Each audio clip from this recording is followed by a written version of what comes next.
I'm Brittany Fernari. I'm one of the co-founders here. And this is my storefront. We opened in 2021, right after the pandemic. And we built this store in like a little under a month or so before opening. It looks way better now than it did then. We watched a lot of YouTube videos, and that's how we learned to make candles. So we're self-taught. YouTube University. Yes, exactly. YouTube University. All of our candles come with a Spotify playlist and a cocktail recipe, which was kind of like the perfect pandemic product. So everybody could have a party at home and kind of enjoy their sanctuaries. If you're into horoscopes and you love zodiac and tarot cards and all of that, everybody has like very strong feelings about the name of their horoscope sign. So for Scorpio, okay, so mine is the Aries candle, which is like the start of the zodiac season. Aries season is the first like horoscope of the entire year.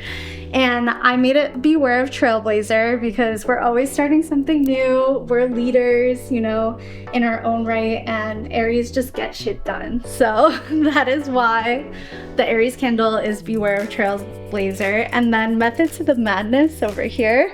This is Christian's. He's a Sag. He is definitely a mad scientist in the back. You're gonna see him making some candles shortly. My name is Cristian. I am the candle maker, co-founder of Knows Best Candles. He just has that energy that he's like gonna get things done in just like the quickest way possible, but in his own way. On a really busy production day, I usually do between like 180 to 250 candles. You cannot control Christian. He has his own method to the madness. You actually just reminded me of this thing that happened one time where I was making candles in my kitchen, and then you were on the couch with my friend Angel, and you guys were just like talking on the couch, and I'm just in the kitchen making, and Brittany's like, yeah, I helped.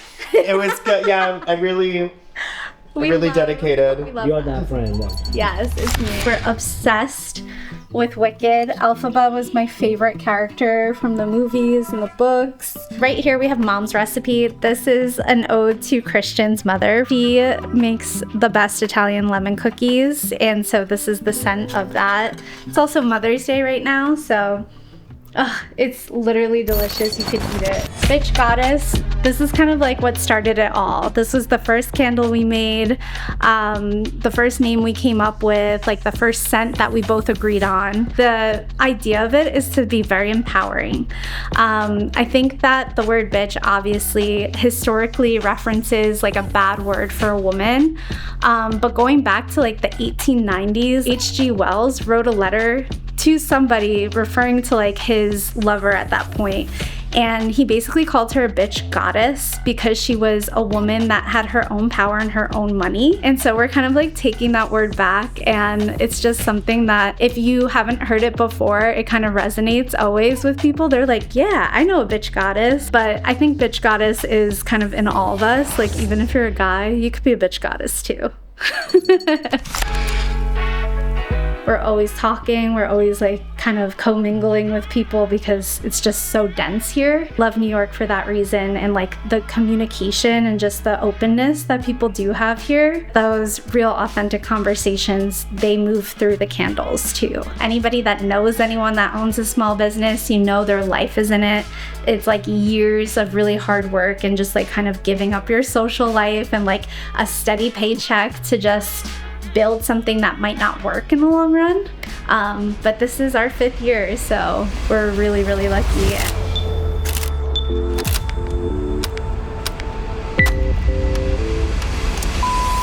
909, everybody. We're continuing our celebration of Pride Month this month with a trip to Brooklyn, where an LGBTQ plus owned shop is showing customers who knows best. So Chicago is a Broadway musical, and they had reached out to us from their marketing team and asked us to create 2 scents, Velma Kelly and Roxy Hart, to kind of bring the show to life via smell. And it also comes with a cocktail recipe and a Spotify playlist. Far more successful than my sourdough.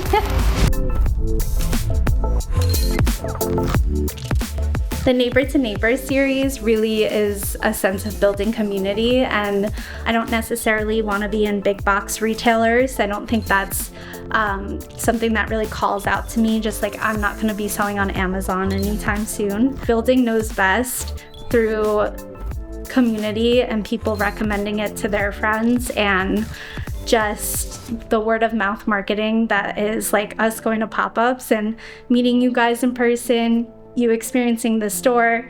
I'm checking you out right here, so it's still like a very small mom and pop vibe. Cristian is in the back right now. He is making some candles, probably stirring it up. I could take you back there. So right behind this magnet door that's like covered in all these funny things is a very scary hallway that we usually kidnap people into. No. Yes, you need to follow the signs. Yes, we have a bunch of nose signs. You ever seen those alien movies where they're like on a conveyor belt and like they're forming new aliens very quickly? These are my alien children. How about before Knows Best? Oh my god. We were working for a lot of mean people. I mean, no, they weren't mean, but I think that the culture that existed in New York mine were just racist. Mine were racist. And multiple bosses. And mine were probably mob bosses. I like worked in hospitality, so I dealt with like Italian mob boss, Irish mob bosses. Soprano. Yeah, the Soprano stuff was going on for sure. And my bosses were people who were from the Midwest but wish they grew up in Soho. It was weird working in fitness. I feel like everyone was super zen and calm, and I was like the brash, insane one. Long story short, I grew up around people who started businesses. So for me, I just felt like it was kind of like a natural thing for me to jump into at some point. I just didn't know I didn't know what it was gonna be. So we're from Hop Hog, Long Island, New York. As soon as we got accepted into university, we moved to the city as fast as we possibly could, and we basically have never been back since. And we've been in Manhattan for 11 years. Brittany went to FIT, I went to Pace University in downtown Manhattan, and came together during the pandemic, which was when we like started the company, but we were both in our own professional trajectories. You know, one of the things I said to Brittany was, if you just put a pinky's worth of effort to all the effort you give someone else into your own thing, we would be multimillionaires, because all we do is all go above and beyond for other people, but the last thing we would have ever done at that time was go above and beyond for ourselves. When we were just getting started, I was thinking about, what are we doing today? Like, what's today's goals? What can we get done? Like, what can I do to be productive for Knows Best today? And that was it. Like, I was just mainly thinking about, like, are we having fun? Yeah. And what's the worst case scenario? Somebody doesn't like the product, like boo-hoo, like whatever. My new favorite saying is, people want to support small businesses and collaborate with small businesses, but they expect them to have a big business budget and a big business team.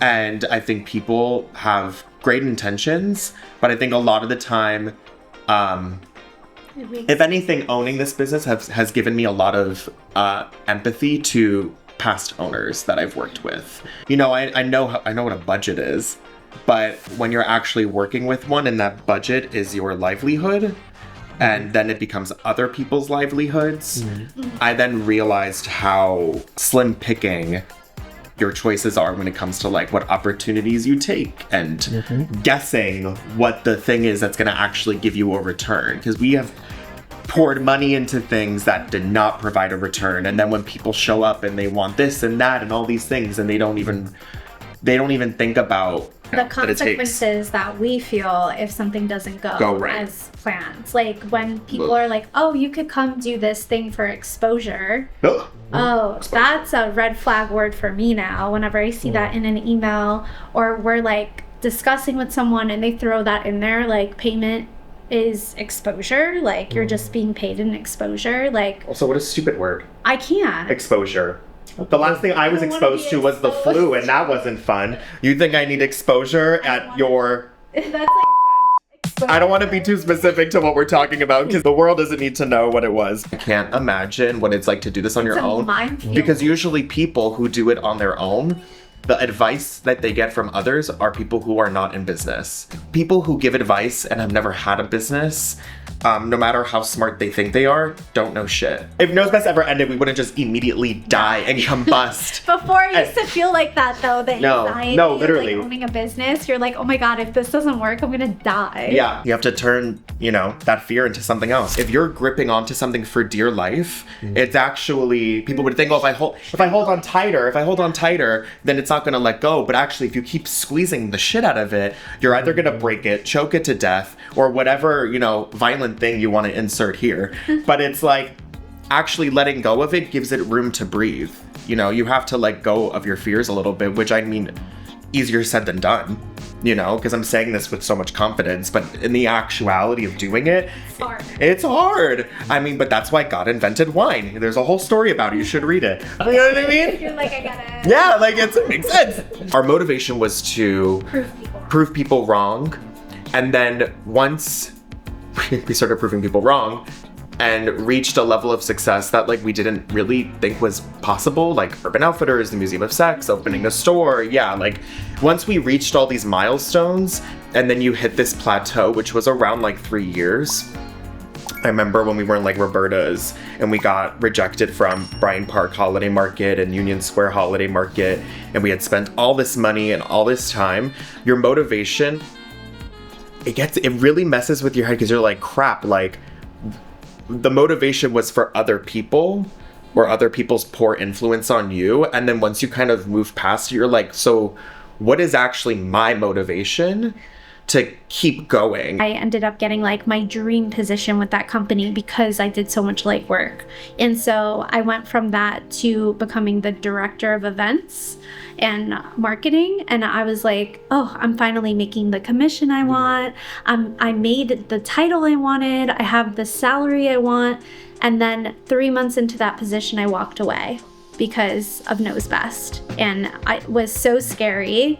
And I definitely think that now it was the best possible decision I could have ever made. But at that time, I was like, I don't know what I'm doing enough to own a business. I've always been right underneath ownership, looking to somebody else to make hard decisions. That's scary. And to be 24, 25, figuring out your own communication style when it comes to even dating, let alone owning a whole business and keeping it on track. It was a really difficult time. So I think we grew very fast in the business and ourselves. Our next biggest goal is to double, triple our revenue as fast as it moved when we first opened the store, This year at least is about returning to ourselves and injecting that into the business, and hopefully that equates to a really beautiful dollar amount. Okay. God forbid. Go crazy. Conclaves. Gaga, I need to watch that movie. Where's the Pope?